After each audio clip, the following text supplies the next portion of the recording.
الحمد لله رب العالمين اهدنا الصراط المستقيم أما بعد فأعوذ بالله من الشيطان الرجيم بسم الله الرحمن الرحيم قل هل يستوي الذين يعلمون والذين لا يعلمون صدق الله العظيم نہ بادشاہ ہوں دلوں کی نہ خطیب ہوں لفظوں کی نہ بادشاہ ہوں دلوں کی نہ خطیب ہوں لفظوں کی اللہ ساتھ دیتا ہے میں باتیں دل سے کرتی ہوں محترم معزز علماء اکرام اور حاضرین مجلس اور پردہ نشین میری مائیں اور بہنیں، آج میں آپ حضرات کے سامنے ایک انتہائی حساس موضوع پر کچھ دیر لب کشائی کرنے کی جرأت کرنا چاہتی ہوں، اور وہ موضوع مدارس اسلامیہ کی تابندہ تاریخ اور مدارس و مکاتب کی اہمیت و کردار کی ایک جھلک ہے۔ حضرات، یہی وہ مدارس اسلامیہ ہیں جنہوں نے انگریزوں کی طرف سے لائے گئے سیاہ بادلوں کو پاش کرنے کے لیے اپنے ہونہار ثبوتوں کو پیش کیا تھا۔ انہی مدارس کے ثبوتوں نے آزادی وطن کے لیے اپنے جسموں کو چھلنی کرایا تھا۔ انہی مدارس کے باکمال فرزندوں نے قید و بند کی صعوبتیں برداشت کی تھی۔ انہی مراکز کے ملے ہوئے جیالوں نے پھانسی کے پھندے کو چوما تھا۔ بلکہ میں تو یہاں تک کہ کہتی ہوں کہ ان مدارس کے ثبوتوں نے آزادی وطن کے لیے جتنا اپنا خون و جگر بہایا ہے، دوسرے ادارے اپنے ثبوتوں کے اتنے پسینے پیش کرنے سے عاجز ہوں گے۔ آؤ نا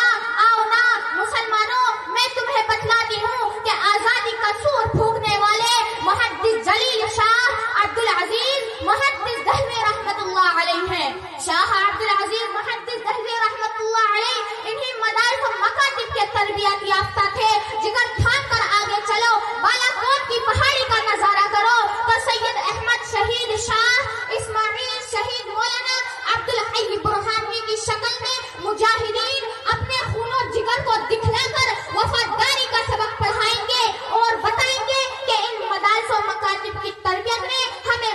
وطن سے وفاداری کا کیسے درس دیا تھا۔ مزید آگے بڑھو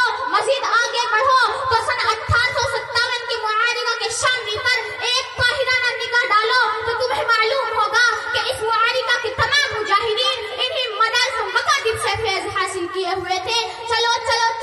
اور آگے چلو تو شیخ الہند اور شیخ الاسلام کی بامشقت عصیری اور وفاداری مدارس اسلامیہ کی تاریخ نمایاں کرتی ہوئی نظر آئے گی۔ حقیقت تو یہ ہے کہ مدارس کے ہی دم سے ہے یہاں کی آبرو باقی، مدارس کے ہی دم سے ہے یہاں کی آبرو باقی، انہی کے فیض سے ہے ملک میں سرشت شادابی۔ محترم حضرات، اب آئیے دور حاضر میں 2 سے 3 منٹ کا میرے ساتھ سفر ہے۔ اب آئیے دور حاضر میں آپ کو بتاتی ہوں کہ ان دینی مدارس و مکاتب کا کردار کیا ہے۔ سن لو، ان دینی مدارس و مکاتب کے ذریعے نہ صرف اسلامی معاشرت، اسلامی اخلاق، فضائل زندہ و تابندہ ہوتے ہیں، بلکہ اسلامی علوم و فنون جیسے تربیت عمل اسلامی کلچر میں جاری رہتا ہے۔ اور یہ بات روز روشن کی طرح آیا ہے کہ اگر آج یہ دینی مدارس و مکاتب نہ ہوتے تو آپ کا نکاح پڑھانے والا کوئی نہ ہوتا۔ توجہ کرنا، اگر آج یہ دینی مدارس و مکاتب نہ ہوتے تو آپ کا نکاح پڑھانے والا کوئی نہ ہوتا۔ اگر آج یہ دینی مدارس و مکاتب نہ ہوتے تو آپ کا جنم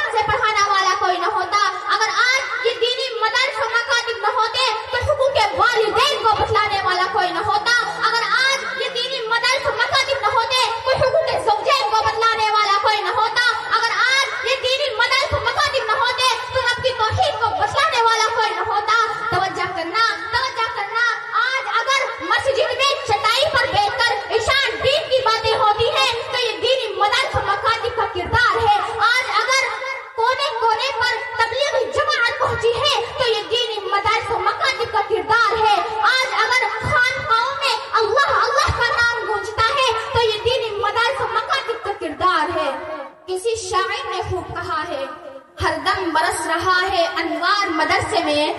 ہر دم برس رہا ہے انوار مدرسے میں، آ کر تو دیکھیے نا ایک بار مدرسے میں، ہر پل محبتوں کا اظہار مدرسے میں، گفتار مدرسے میں، کردار مدرسے میں، دن بھر تلاوتیں ہیں سب پر عبادتیں ہیں، دن بھر تلاوتیں ہیں سب پر عبادتیں ہیں، ہوتا نہیں ہے کوئی دن اتوار مدرسے میں، آزادیوں کے نعرے ہم نے عطا کیے تھے، آزادیوں کے نعرے ہم نے عطا کیے تھے، اے مادر وطن کے معمار مدرسے میں۔ اب آئیے دور حاضر میں دیکھو، اگر ایک باپ کے دو بچے ہیں، ایک عقل مند اور ہوشیار ہے اور دوسرا بے وقوف ہے، تو باپ کیا کرتا ہے کہ عقل مند اور ہوشیار بچے کو اسکول اور کالج کی تعلیم دلواتا ہے، صرف اس لیے کہ وہ عقل مند اور ہوشیار ہے، اور دوسرا جو بچہ ہے اس کو کیا کرتا ہے تو اس کو مدارس کی تعلیم دلواتا ہے، صرف اس لیے کہ وہ کمزور ہے، کسی کام کا نہیں ہے۔ اب ایک کی پرورش اسکول اور کالج سے ہوتی ہے اور دوسرے کی پرورش مدارس سے ہوتی ہے، پھر نتیجہ کیا نکلتا ہے کہ وہی مدارس میں پڑھنے والا کمزور بچہ 2-3 سال کے بعد اپنے ابا جان کو خوشخبری دیتا ہے کہ ابا جان میں حافظ قرآن بن گیا ہوں۔ ارے یہ دینی مدارس اور مکاتب کا کردار نہیں ہے تو اور کیا ہے؟ ہاں توجہ کرنا، انہیں دینی مدارس اور مکاتب والے نے اس کمزور بچے کو یہاں تک کے لائے کہ یہ حافظ قرآن بن گیا، یہ مبلغ اسلام بن گیا، یہ مؤثر اسلام بن گیا۔ ارے یہ دینی مدارس اور مکاتب کا کردار نہیں ہے تو اور کیا ہے؟